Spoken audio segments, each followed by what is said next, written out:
Today, I have a very special guest with me. I've been looking forward to this conversation for a while. My guest is Elaine. You might recognize his name because he's also my co-host for the podcast Decoding Sales. Alex was most recently the CTO and co-founder of a nonprofit called US Digital Response, and he and I reconnected when he was starting to get into a sales motion there.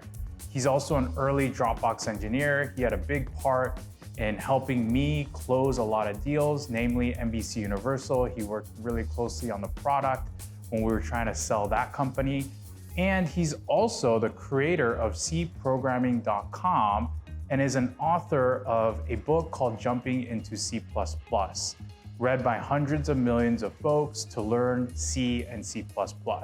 Alex, thanks again for your time. I'm honored that you're here, even though we've known each other for a long time. I know how valuable your time is, so thank you for spending it with me today. This is great. I can't wait to send you the bill. I know, right? Actually, I owe you an invoice for business coaching. It's true. Well, let's get started. Is that your way of reminding me that I owe you? Okay. No, I just thought it'd be funny. Let's get started. We might cut I'd actually that. forgotten about that. It's okay. I know you did, yeah. Okay, so let's get started with just the origin story of Decoding Sales. Yeah. You and I have had this podcast for now, I think 4+ years. It's been 5 years. Peter. 5 years? It's been oh, yeah. 5 Okay, years. Wow. 5 amazing years. Lots of different evolutions to the podcast. But what do you remember of that podcast starting? Well, look, so I think what happened was I was at USDR, and one of the things we did there was connect with governments. We were like a volunteer-based organization. So we weren't like literally selling something, but we were, kind of pitching ourselves as like, hey, we can help you with a problem. And in 2020, everyone remembers it was COVID, right? Mm-hmm. And so our job was to build trust really rapidly with government team members, to connect with them, figure out how we could help them. And then I think the thing that originally motivated me was we were trying to build like our CRM system of sorts, and like how do we like track everything we were doing, and how do we think about like these longer term relationships? Because like kind of as COVID was like, oh, it's not just like a week-long thing, it's going to keep going. And so I reached out to you because I was like, I knew a number of salespeople. Like, who's the best salesperson I know? Wow, who's the one that like, other salespeople I know, you're also awesome. It's okay. No, you don't have to say that.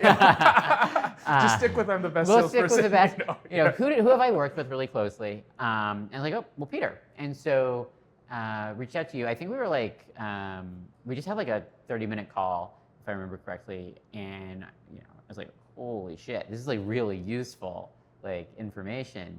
And so I think you've told this story before, but what I recall was I was like, Peter, you should do like a YouTube channel. This is really good. Mm-hmm. And this was back in 2020. 2020, right? yeah. Yeah. Back in probably like April or May, maybe. So yeah, I mean, I don't know exactly what happened, but you're like, it's not working. Yeah, well, I tried to record myself, and I took probably like 40 shots of the same 20-second clip. Wow. And it felt really, really awkward. Mm-hmm. But I remember in the conversation with you, it felt very natural and free-flowing. And I felt like I was in my element. Mm-hmm. So that's when I like reached back out to you, and the details are hazy. But I can't remember exactly what happened there. I think what happened was I actually told you, hey, I tried what you suggested, but it's not working. And I don't know if I suggested it or if you suggested it, but in my headcanon is that I suggested like we do a podcast. Yeah. And I have no idea if that's true, but I bet if you scroll back in our messenger history, like 10,000 messages, we might be able to figure it out. Yeah. I think you're right. I think it was you. I have no idea, by the way, why I suggested it. Yeah, and I felt like it was like a joke, actually. Like maybe like a half joke. Like you didn't actually expect me to take you up on it, potentially. I don't know. Yeah, maybe. I think it was more one of those like, oh, this is an idea. Let me like kind of take a flyer. Like not a joke, but it's just like take a flyer of like maybe this is interesting. Like we could try it. Yeah, totally. No, well, in any case, like I'm so glad we started it. Mm-hmm. And we started with a pilot episode called Authentic Sales. Mm-hmm. And I think we had like maybe a cadence of trying to do it every month. Mm-hmm. Like what are some of your maybe like favorite episodes that you remember? I know this goes back now 5 years, but what are some moments where you were like, wow, this is actually interesting? Like even outside of us starting a project, like to you personally, like what were some of the interesting topics? Well, so one thing that like I'm gonna say here, I'll give you some specific episodes, but one thing I will say is that like basically like every episode, if it wasn't interesting to me, like we didn't publish it. Yeah. Like that was one of That's our litmus tests is like, was I bored? That's true, Like yeah. while we were doing this, and if I was, then we like cut that part of the episode or didn't publish it. Yes. And there were several. There were where several, you yeah, were- which kind of sucks when you're like trying to keep a schedule. Well, and it was hard for me because I like words of affirmation. Yeah. So when you say that's not interesting, what you're saying, it kind of like kills me inside a little bit. Oh, But Peter. I'm glad you're also very honest, right? Yeah. You know, that's I'm what I value. authentic. Yes, exactly. You're transparent. Not, Anyways, not keep gonna going. BS you. Yeah, I cut you off. Yeah. No. So that's great. But like, there are a few episodes that I think were like particularly like, I don't know. I kind of look back on it like classics. I mean, obviously the first one was really good because it was like the story. The audio is terrible on it, which I feel bad about. Yep. I think it's the only one we recorded over Zoom. Yep. I think that the some of the early ones like navigating stakeholders, call leadership, are just like very foundational. Like if somebody was like, what are the top 5 episodes of Decoding Sales to listen to? I often point them at like some of those because those are like very common problems. Mm-hmm. I really enjoyed, I think the Peter's story episode was actually one of my favorites in terms of like, oh, there's like more here than just like sales advice. I mean, we kind of knew that from the beginning, but like kind of hearing your journey, like I feel like that kind of unlocked like another like dimension to the story, which was really nice. Yeah. And then I always like it when we talk about like negotiation or price, because I think that's where there's like a bunch of really interesting insights that are both like very action. I'm always like, what's the audience going to care about? Yeah.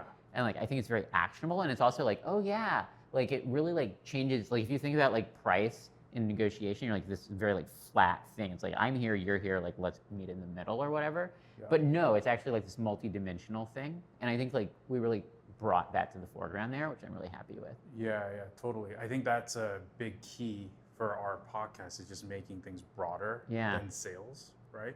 By the way, what's your like, favorite episode, Peter? my favorite, I like authentic sales. The first one? The first one, because even with the poor audio quality, I think it's authentic. It's very authentic. And it's very natural. Like I don't think we knew we were gonna do like 42 episodes at the time. Yeah. And I think it shows that it was truly just a conversation. We had no idea what we were doing. We had no idea, right?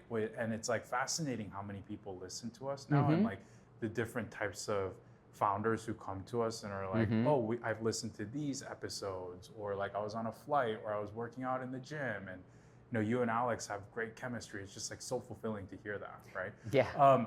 By the way, on sales, like even before the podcast, like did you have like a businessy mind? I know you're like a career engineer, but is this kind of like a foregone conclusion? Like you were gonna get into this topic or industry at some point, regardless of me? Or like why a sales podcast for you, right? Great question. Well, so look, a few things. So cprograming.com is a business, right? Like I started it like 20 something years ago. And when I started, it ran banner ads. And, you know, the book is like a second like product for the site. And obviously, in a lot of ways, I did it also because I was interested in the programming. But there was this like business side component, like it's reached hundreds of millions of people, like that. You know, you put in work to achieve that kind of outcome. And so I've always had a kind of like more holistic view of like things in general. And so that's also why Dropbox Business, which we were just talking about earlier, was interesting to me, because it was a very clear case where Dropbox could expand beyond the like consumer market. And I worked at a startup before Dropbox had done like enterprise software, not unfortunately to like massive success in the same way that Dropbox did, but you know it was a very interesting experience. And so it's not that I had an interest in business, but sales specifically wasn't something I really spent much time on. I had done a lot of recruiting, as you know, and we've talked about it in the podcast a number of times. That recruiting, it turns out, is a sales process. And what I really had kind of come to realize is that, like, and I think through talking to you, really crystallized it for me that sales is like it's sort of like reductive and a little bit cliche to say, but like almost everything in life turns into sales at some point. So I think doing the podcast really has made that even like more stark and clear.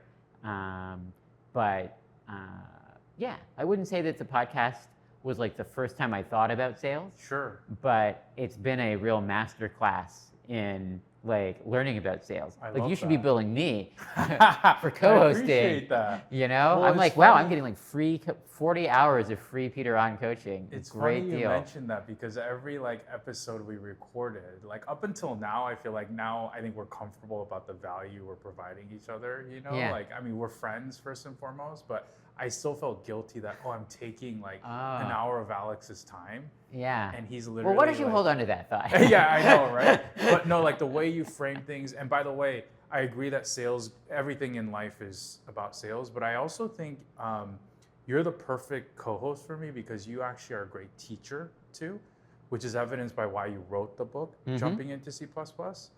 And I think I've learned a lot about how you frame my concepts, if that makes sense, Totally. to make them logical, right? Which brings me to kind of like the next point or question I wanted to ask. Like, you get approached by a lot of founders for sales advice. Is that right?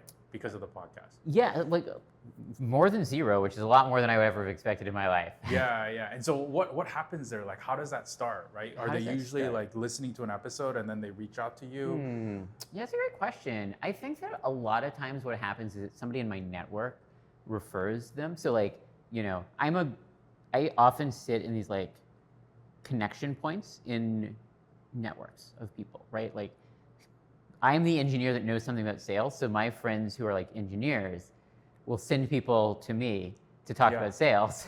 Yeah, which is fascinating. Yeah. Which is fascinating. Or, Yeah. you know, it'll come up in a conversation with a founder or like somebody I'm talking to because like I have the podcast and I'll mention it. And so really in a lot of ways, the podcast sort of unlocks this like bizarro, like alternative universe door of like, let's talk about this thing that you would not expect to talk to Alex about. Yeah. And then what I do is I give them, you know, I usually like take the lessons from the podcast and like how much can I help them versus like, probably these people should just talk to Peter. So let me like make a connection there. Which I appreciate. 'cause, a like, lot of great clients come through you. Yeah. I like to think of myself as like your greatest source of like, you know, referrals. Yeah, Like, I think you are. You're definitely up there for sure. I sure hope I'm number one. I like, you know, Yeah, and trying, it's not Peter. just referrals. I feel like you also like sell for me too. Yeah, Like, it's I not try like, to oh, send talk to people Peter. warm, you know, like ready to say yes, because like they Yes. should say yes. It's very easy, because like you don't drop the ball. You're gonna give them good advice. Like it's gonna be worth like you undercharge. We'll get into that in a little We'll talk bit. about that in a minute. Yep. So it's like, wow, Peter is like the easiest person in the world to refer people to. I appreciate that. That really means a lot. And it's like, and I know they're gonna get value because like I just like obviously like the reason they're asking about this stuff, like when I talk to them, I'm not gonna send them to you if they're not gonna get value. But like most of the time, it's like, yeah, this is stuff Peter helps with. I appreciate that. Well, maybe we should jump into my business a little bit. Actually, Sure. We'll meander, but I want All to right, jump we'll into start. that because We'll start the clock here. Yeah, on the yeah, I business know, right? coaching. I know. Send me that invoice, but you know, like I don't know if the audience knows, but I feel like the first 5 to 10 minutes is like therapy for Peter's business. Because usually I just like spew out like a monologue, which you should never do in sales. But I spew out like 5 to 10 minutes of Alex, here's what's going on. Yeah. Like here's what's giving me energy, here's what's not giving me energy, and you're always like intently listening. And you would always give organic advice. And so then now we've transitioned where you have given me a lot of formal business coaching advice. So I want to ask you about that experience. Sure. And specifically, like, what are you noticing, or what have you noticed about my business? Like, why are you even interested in business coaching? Like, let's like start with that. Yeah.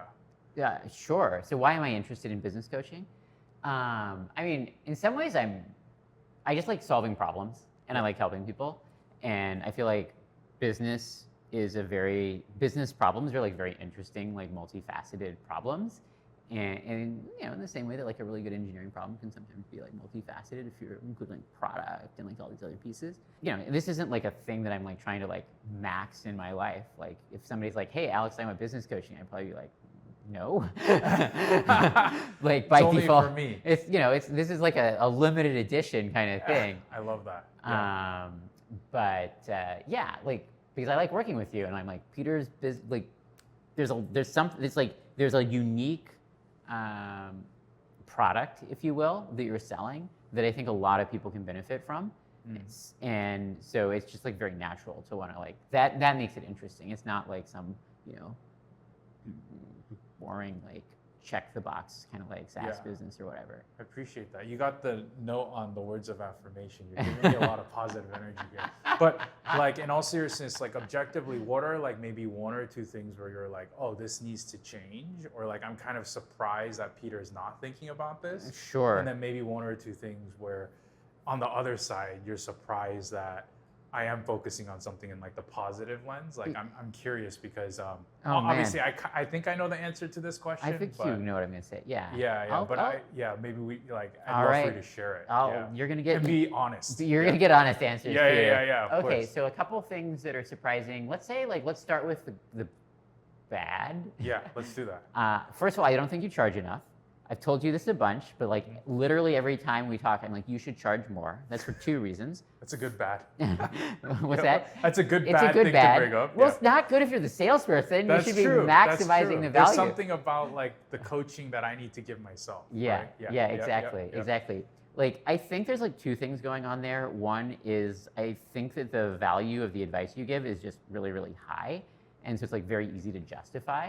And two is I think you're not very good at thinking about how much time you're putting into things. That's not the like top line number. Like this is where like, you know, some of the like working together on this formula has been useful, I think, is like we can really like build the model and see like, yes, this is like really the all in like time cost to do this thing.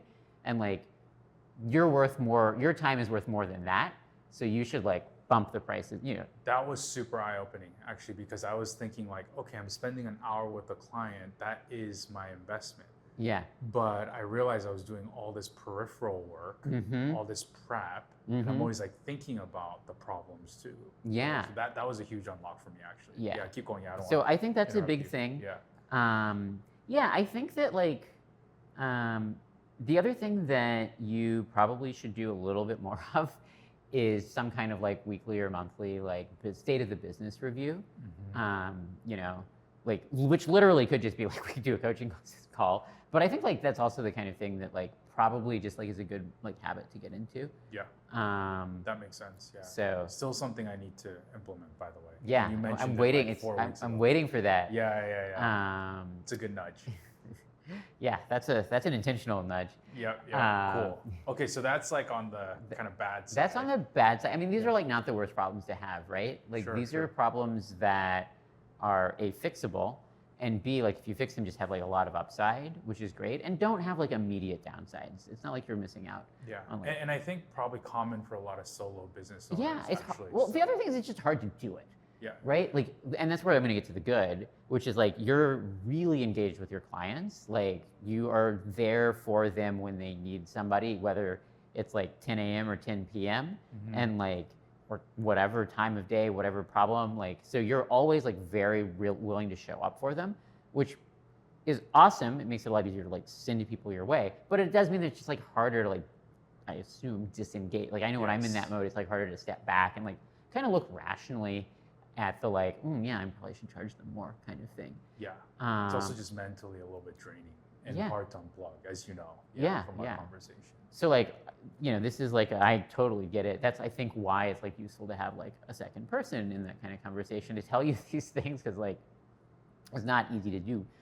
So I think that's, I don't know if that's like the surprise, but I think that is like one of the biggest things that really stands out. I think the other thing that stands out, I've sort of said this before, but like you are just gonna give like really good advice. I feel like I see time and again, like, you know, you describe some like in Zero to Hero, your online community, things like that. Like somebody comes up with a question and then you have this like laser sharp advice on exactly what to do in the situation. It's not like, oh, let me like BS from first principles. It's like I've been literally in this seat on the other side, like I know what to do and how to like approach it, which just is like very sort of valuable and not something that you like often, like there's a level of technique and skill that's like very high there. I appreciate that. Yeah, I think it's something I focus on, like the tactical advice is often more valuable than the strategic advice. Yeah, you're not sitting there giving people the like stone tablets with like slogans. Yeah, and initially I thought that was kind of a negative because I'm like, oh, I want to be strategic. You know, strategic sounds more positive than tactical, but now I like lean into it because I feel like the in the weeds, on the ground, effective execution of sales deals is way more important, right? So I appreciate like that you like took that out of me and surfaced that. Question for you. I know, like I said, we're going to go from topic to topic. And Peter, I do want to say one thing there, which is I think one of the things I help bring to the dynamic is sometimes like pulling out the like abstracted versions of some of those tactics in a way that like can then make it a little easier for somebody to like absorb as a repeatable process. Yes, I think so. I think that's why you're such a good teacher. That's why the podcast I think works. Yes, because I can just talk in like whatever way I want to. And then there's multiple moments. It'd be interesting if we like looked at our transcript and seen how many times you're like, so let me reframe it. Or so what you're saying, Peter, is this. And I'm like, actually, that sounds really good. You know, which is maybe why engineers love our podcast, is because like they're very logical and it needs to flow in kind of like not just an artful way, but a way in which they can like quantify in their head. That's right.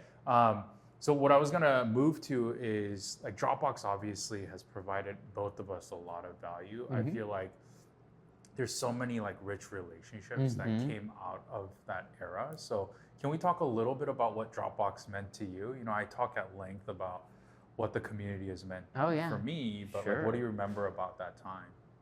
Oh man, I mean, Dropbox was a great experience. I joined in 2012. It was a little over 100 people at that time. I think maybe it's like 120 to 140. Can't remember exactly, but you know, it was this very tight kind of like community of sorts. And you know, a lot of my friends are former Dropboxers. A lot of people I work with like today or regularly, like you, former Dropboxers. Case in point. Case in point. And I feel like there's a big thing that happens when you're in a like early stage company like that. And I didn't join Dropbox when it was like 10 people, which I do think was like probably even a different vibe then.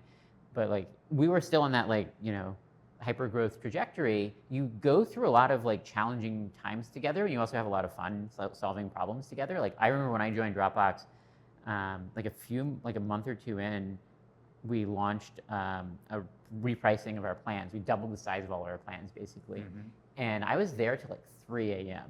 like to get this thing like launched. And I was working with like, I think it was like Albert and Trevor and maybe Rich Chan. Like I forget exactly who was there, but it was really fun because it was a thing that we knew was gonna be a big deal. And like we had to get it done. We had to make sure all the plans were migrated before people like started waking up. And like, so we just like pushed through and did it. And I felt great like getting home at like I said, it was like probably 4 a.m. when I went to sleep. But it felt like this was like something that mattered, and I really enjoyed like, and everyone felt that same way. So you have this like camaraderie that's like very different than when everything is kind of like falling apart or not growing or whatever. So like the dynamic was awesome. And so I feel like in certain ways, and then obviously you have to be able to stay up till 3 a.m. sometimes. So I mean, made tons of friends. I mean, Drew and Arash did a great job of building like a company culture. I think the values are great. Be worthy of trust, Cupcake, which people probably won't know what we're talking about now. Cupcake is basically like it's this sense of like have fun, right? And like make sure there's like delight, joy, like surprise. It was very collegiate. I was talking to Chef Brian about this too in another episode, and he was saying, hey, I don't know that could ever be replicated, that culture. Like, do you feel the same way? Are we just saying that because we lived the Dropbox kind of culture back then? Like, are there companies now, you think, or do you think the environment is like built in a way where it's going to be really hard to replicate that community vibe? I think that one thing that is different about the present moment. So Dropbox, when I joined, I mean, Dropbox is quite old now. You know, it started in 2008, I believe. So it's like 2007. 2007, that's right, So it's like 18 years old, basically, or almost. When I joined, it was 2012, so that was like 13 years ago. Dropbox was one of the first unicorn startups, where you had like Facebook, you had a few of the like social media companies. You didn't have like a major B2B SaaS market. Dropbox really pioneered a bunch of innovations there with like the freemium model, stuff like that. Like there was a lot of questions about its valuation, which I mean, maybe, you know, at a certain point, like it hasn't grown massively past it, but it certainly justified like some of those those unicorn valuations, Yep. which is a very significant achievement. And so a lot of the people, not the people who were there, were not. There was not. I remember very distinctly. We had Team Cash, and they kind of had to brand themselves to talk about making money, because people weren't really there thinking about Dropbox. I mean, obviously you knew it was a business, but you weren't thinking about it purely in this flat view of oh, okay, the thing you do in Silicon Valley is you go to YC, you make a startup, Sure. And now there's hundreds, maybe thousands. I don't even know how many unicorns there are. There's a lot. Yeah. And so I think it is a different time and experience, and now it's become commoditized and turned into the thing. And now everyone just thinks of what you do in Silicon Valley is you do a startup. Totally. That's the thing. You build a product, you make a startup, which is kind of, it was a lot more interesting when Dropbox was pioneering that. We pioneered a lot of business model, recruiting model, different archetypes coming out to work for startups. Albert did a lot with math folks, for example. So there's just a lot that are now an archetype out here. So there's actually quite a lot of stuff that was being done either for the first time, or you could really think from, truly to some degree from first principles. Totally. And I think nowadays you probably don't, I don't know, I'm not interested in working for any of these companies, I'll tell you that. Well, I think you're right, because it was almost accepted to experiment and to try things for the first time, because people didn't truly know what the outcomes would be. Yeah. But I feel now people have already told you what the formula You've got a playbook. is. And so it's hard for you to deviate from that formula, because then you seem crazy. Yeah. When actually probably a lot of It's companies probably the could winning use move. that, right? Yeah. A lot of companies could probably use going, off the beaten path. So that's really fascinating. Well, and this is something I appreciate about authentic sales, right? Mm-hmm. Is it's at least this one area where, I don't feel like that's been playbookized yet. The winning move for you is it becomes the playbook. Sure. Your book is a multi-million bestseller or whatever. We'll see. We'll see. Yeah. There's still time. Well, you're gonna write the foreword. I'm gonna write the foreword. Even if people just read the foreword, I'll be okay. That's right. If they buy it just for the foreword, that's the okay. foreword is going to be very good, Peter. Yeah, I know. I know. It will So be. don't worry. And I did, like I said, I finished reading the draft. So anyway, I have a lot of optimism about that. But that I think that's legitimately one area that's interesting. There's other things that are interesting, right? There's business models or types of work that people are doing that are not totally templatized. You can look at AI-backed companies now, for example. Obviously that's where people are putting a lot of their energy. So Totally. it's not well, but that's still within this very narrow frame and within a kind of ecosystem where Sure. everyone is thinking the same way. Yes, everybody's thinking about AI, right? Which I think you're one of the few people actually that still embodies that Dropbox, let me experiment and go where the energy is taking me. You mentioned this earlier. You're oh yeah, I'm not a business coach, but I found your business to be interesting. And so can we talk a little bit about your other endeavors? Because, Sure. You're doing a lot right now, right? And so can you just talk about what you're involved with? Yeah, right now? absolutely. Yeah, I feel very busy for an unemployed person. But I love that, again, because there's very few people who do that, I think, in Silicon Valley. And you're in the heart of Silicon Valley, and you're I don't need to follow a playbook. Yeah. I'm going where my personal interests are, which I think is, in the long run, going to be way more effective and fulfilling, right? Yeah. When I was still in Boston, I was talking to a recruiter about what I wanted to do next. And he was like, you can't go work for a consumer startup with your enterprise software background. You have to go work for one of these 3 companies. And it's basically no. Yeah. You don't I don't need to listen to you. No, yeah. And boy, was that guy fucking wrong. Yeah, totally. So I won't name names, but yeah, I still remember that conversation. And so yeah, I created a chip on your shoulder. Well, it was just a little bit of people have their way of doing things, and they're little boxes they like to put people in, and I don't like interacting with that kind of person. I think it's again another reason why we get along. Yeah, I feel that as well. Totally. I don't want to be boxed in as a salesperson or a VP of sales. Right? Yeah, so anyways, exactly. keep going. So I, to some degree, it's I just sort of I'm like, cool, let's pursue the thing that seems like it might be interesting. I mean, that's how USDRs for me began, is like early COVID, some people said, anyone want to help volunteer and do some stuff? And I was like, sure. And I just got pulled in. I was like, there's energy here. There's like really talented people like trying to help. I like this community. And it just naturally, it's like, yeah, we should make this a nonprofit. I wasn't interested in civic tech, like in any meaningful way. It wasn't something I knew anything about before USDR began, for example. And so I feel like many times in my life, like just kind of not just doing the thing has worked out pretty well. So to answer your question, what am I doing right now? You know, there's a couple of nonprofits that I'm helping out on the board of. Civ AI, which helps communicate the like transformational threats that you might get from AI. They have some really interesting stuff around like deep fakes. It's not just a Taylor Swift thing, right? It could affect you. Actually, for example. Yeah.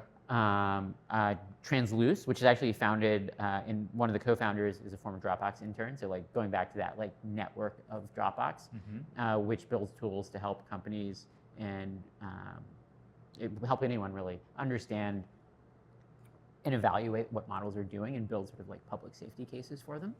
I'm also helping out some friends, including Albert, working on some really interesting like advanced cryptography work that kind of came out of my interest in digital identity, which came out of my work at USDR, and also this, you know, AI now generates all these like things that come from a machine. You'd like to know, is this from a machine or from a person? So I think there's a really interesting like sort of convergence there of like how these like, what's the common themes here? It's like this sort of mixture of undercurrent of something technical that's changing, and like how does that interact with or interface with society? I think that's interesting in some way. USDRs maybe like kind of piqued that interest a bit. And so those are a few of the things I'm working on. Obviously, continuing to do our podcast. Yeah. Teaching a class Super grateful. for product managers on technical foundations with Reforge. Learning to play piano, which is really fun. Nice. Yeah, I think you're right. There's this undercurrent of wanting to make deeply technical concepts approachable before that happens. Right? Yeah, yeah. It's like, I feel how like do the we stuff make legible? I feel like the stuff you're working on right now, even the podcast, is not going to be mainstream for a little bit. Yeah. And that, I think, like, you're drawn to that, right? Yeah. Which I love. The mainstream is boring. I don't know if you ever like listen to any of the mainstream podcasts, but they're all shit. No, I completely agree. Or like all the like blog posts about the blog posts are the worst. Sales. It's just like all like templatized. Right? It's all garbage. Everything is garbage. Agree. Anything with millions of people that are reading it is garbage. Yeah. Because the incentives are fucked. It's refreshing to hear. Exactly. It's like they're mass produced because it's like the thing that will get eyeballs, not because it's containing insights. Yeah. It's really interesting. I want to like talk also about just what's next for sales in your lens, in your opinion. Okay. Because I just like recorded something about AI sales tools. So I know AI is all the buzz and everybody's talking about it, so it's boring. But do you feel like there are like certain AI uses of sales that are underutilized? Obviously, you're not in a sales leadership position, but like, what is interesting to you when it comes to AI plus sales, just like off the cuff? Well, okay. Actually, it's an interesting question because I think that there's like a few different ways to look at this. Like, one thing that LLMs are pretty good for is when you have sort of like known ways of doing stuff and they're like known solutions to your problems. Like, it used to be that the way you found the answer was you like ask your like grandmother and she'd give you the like handed down from time-tested solution. Yeah. Then more recently you can Google it. And it turns out that sometimes your grandmother was wrong. But then like Googling it, there's this like real like arms race for SEO. Like, again, this gets back to like anything with like millions and millions of readers is kind of crap. I say this even though CRM.com has had millions of readers. You make your own calls and what that means. It's okay. It's one of the few. Like, It's untouched from that pristine class of things. It's still valuable. Well, actually, we could talk about the incentive structures there for a bit at some point. It might be interesting. Because that was where I really first came total sidebar, but one moment, came face to face with the importance of incentives and why I'm very cautious about like, that's why I think mass media is almost always going to be terrible because it has the wrong incentives. And I learned that from cprogramming.com. So anyway, to get us back on track in terms of sales. So what I was saying is like the solutions used to be like you go to your, some elder expert. Then it was like you Google it. Well, now you can get like customized, personalized, tailored advice through talking to Claude or ChatGPT or whatever, Gemini, whichever one is like the best today and has the largest numbers at the end of its like thing. Yeah. And so I am actually very curious. I feel like good sales actually plays a very similar role to that of like when we talk about authentic sales, it's about understanding people's problems and like helping like unlock that. There's obviously also like a bunch of relationship building and negotiation of, trade-offs and things like that. But it's interesting to think about like how does that like how does sales fit into that like future model, and like what does that imply for like discovery of like new businesses? Yeah. There's kind of maybe like this idea, this concept of a sales LLM. Yeah. That is not like built today, right? Because because ChatGPT is also pretty watered down in terms of sales advice, I would say, right? Yeah, I think it's maybe. starting to get there, but there's no really like sales focus LLM, right? That's bespoke enough to truly understand the details. Yeah, honestly, I'm like kind of a skeptic of a lot of these like more, well, what do I want to say here? I could see like, some like RL, like reinforcement learning version of this, like sort of like the way that like, for example, Anthropic has like Claude Code, and they have the best coding models. Sure. So they've kind of leaned into like focusing on that. You could imagine another, like maybe OpenAI decides to make the best like sales advice models. Yeah. But I actually kind of think that just like the rising tide of like scaling and improving algorithms is just going to make them better at like all this stuff anyway. So I'm very skeptical of like custom sales LLMs and stuff like that. I think my point is more along the lines of like, I think we are going to see less and less like the traditional sales model of like is going to become where it's like, I need to get on a phone call with you to like learn your pricing and shit like that. Like, I think, and that's all there is, because like, it's not about the relationship and like solving like unique problems. Like, I think that's going to kind of like be harder and harder to justify in this world. Yeah. Whereas like the startups will still need like some kind of like salesperson, because this isn't content that exists on the internet that the model can learn about. Yeah. It's based off of like reactions to what the prospect says, and like because you're literally building the product in real time. Yeah. And like they need somebody who's like solved the problem before. Nobody solved the problem before, so this company is the closest thing to it. Yeah, and the relationships are very bespoke, right? Yeah, like every human is different. Exactly, and that plays a big role in enterprise sales as well. Right, yeah. And once that company starts being successful, then like actually maybe there's less of a need. Like maybe then you just like talk to like the bot. Sure. Once there's enough like scale materials, right? Yeah. I kind of ask about the sales LLM because I'm playing around right now with like a bot. I think I've told you like last year I was playing around with the Peter bot. So I found another company, which I'll share with you later, around like they're taking my content and our podcast episodes actually and trying to make them searchable. Yeah. Oh, that's cool. So we could talk about it. Can they do voice cloning too? So it sounds like you. I think they're working on that actually. Yeah. Maybe avatar cloning. Man, maybe I wonder. Maybe we should have that bot do a podcast episode. I know that would be actually really fun. Maybe this episode will be the launch of Peterbot. We'll see. Peterbot. Yeah. Actually, what we're gonna do is we're gonna do the podcast, and we're not gonna tell people that it's not you. And then at the end, you'll come in and critique Peterbot. Oh my gosh, that'd be really interesting. That would be. Yeah. I don't know if that would work, but yeah, we'll see. That you're giving me some inspo there. Okay, so let's start to wrap this up. My last set of questions is just around where you want the podcast to go. I know I kind of asked you this last week too, and it's evolved so organically, so I'm sure things could change even more, but what is your hope for the podcast going forward? Yeah, the hope, so look, I think that the number one thing for me about the podcast is just like at a macro level, like what are we trying to do with it? We're trying to convey a particular approach to sales to a wider audience, and that audience is actually somewhat narrow. It's founders like of startups. It is to some degree like sales leaders and salespeople. They seem to like it. It makes sense. And there's a little bit of a wider like mass appeal potentially of like how sales kind of applies, although we haven't leaned into that too much recently. So like my hope is that we continue to see growth in those communities like of this, and then it starts to seed a like change in the way that like sort of sales is done that kind of honestly like funnels into your business and your both your media work and your coaching work over time. Thanks, man. Like that's kind of the like mental model for like what is the like, you know, story of that.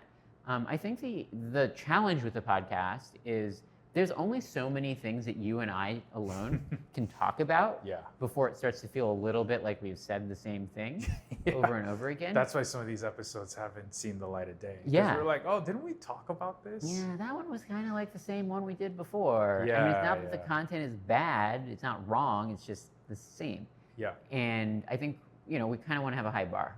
Yeah. So that's one thing. So we have been experimenting with guests. I think that's like worth continuing because I do think there's some interesting stuff there. You know, it's always a little tricky for me, you know, to.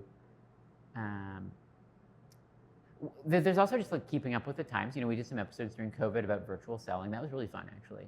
I mean, more topical. More topical stuff. And then I think it's one of the things that's always great is like because you have this sort of like breadth of experiences, both when you were at Twingate, you had one set, but now that you're doing this like coaching model, you actually have a lot, even like a broader view. I mean, I know you were doing some coaching and advising at Twingate too, but like you have more people that you're sort of like seeing the challenges from. So it's like actually pretty interesting to pull some of that like insight of like what's kind of top of mind or current into the podcast. You know, I think though that like the big thing that we probably like, if we were seriously making a push would make sense is probably to like try to just find more ways for like more founders to find this stuff. Like I kind of feel like every VC should be pretty excited for Decoding Sales to be on their like list of resources they give founders when they're starting a sales process. I feel like they should probably be sending a copy of your book when it's out. Modulo maybe some of the suggestions I had about how to like edit it. Yeah. To like really hit that audience. And then you're selling we should sell the you're saying we should sell the podcast more. Yeah, there's probably more we could do. Because there's already a lot of content. Yeah, there's a lot of content. There's a lot of like. Well, if you want to be an SDR, like. Yeah. No. You should. Can you start cold LinkedIn messaging like VC partners? I am 100% not going to do that. Just kidding. That's your job, Peter. Yeah, I know, right? It's very meta. Like the sales coach needs to figure out a way to sell his own stuff. You know? Yeah. Okay. So yeah, that's kind of my like main thought. Is like I do feel like this should be like every. I mean, it's again, it's not a huge audience, but it is an important audience because it's people who are building the next generation of like technology. It's definitely bigger than who our listeners are, obviously. Yeah. Right? Like even though it's a narrow audience, it is like a sizable 100% in terms of impact, like you said. Yeah, I think you're right. Like you've given me a lot of motivation to think through that now. And I would love for the podcast to go broader too, because in one of my recent interviews, I mentioned sales being like diplomacy. And I actually had a couple diplomats reach out. Oh, like, that's not cool. Like big time diplomats, but like the up and coming, like the junior diplomats who are training for that. Yeah. And that like gives me goosebumps because it's really cool to see people like start to see sales as like a key craft versus like a stereotype. Yeah. Which I think we've been hit on the head with, like with mass media. Right? You think about Wolf of Wall Street, Glengarry. Always. Yeah. Closing. Exactly, right? I love that stuff. It's so good. I know, it is fun to look at. It's fun to listen to. You're like, wow, there's. Get your, Gets your heart rate rate up. up. This is stupid. Exactly. It's fun for media consumption, but it's not fun when you're trying to actually like influence people to behave a certain way. We should do a podcast episode where we just like give shit. Dude, we missed out. Yeah. We should have done this for April Fool's Day. Oh, like shit advice? Yeah. Or like sales advice? Yeah, we should have been like. Well, we could do it next year. It's okay. The podcast will still be going. Yeah. Right? Can we like retroactively publish it on April 1st? Maybe. Yeah. This would have been a good idea. All right. Well, we should do this in the future. April Fool's doesn't have to be April Fool's, right? That's right. We could just create a prank. We can do whatever we want, whenever we want. You can just do things. Yeah. Virality isn't on a timeline. Let's go viral tomorrow. Anyway, sorry. We're like meandering too much maybe now. But dude, this was amazing. Like, thank you so much again for sitting down. Like, as you know, I I value this friendship a ton. Likewise. And I'm just so grateful that we've been able to continue the podcast and do things even beyond the podcast. So again, thanks so much, man. Hopefully we could do another version of this in like 10 years when we're gonna be 10 like- years into the podcast. We're gonna be like, yeah, we said that, you know, anything mass media is shit, and now we're That's the dream, we're to the- become mass media. no, you don't want to be mass media. It's boring. Yeah, we'll see. But anyways, I appreciate it, man. Yeah, Thanks absolutely. again. Thanks again, dude. Cool.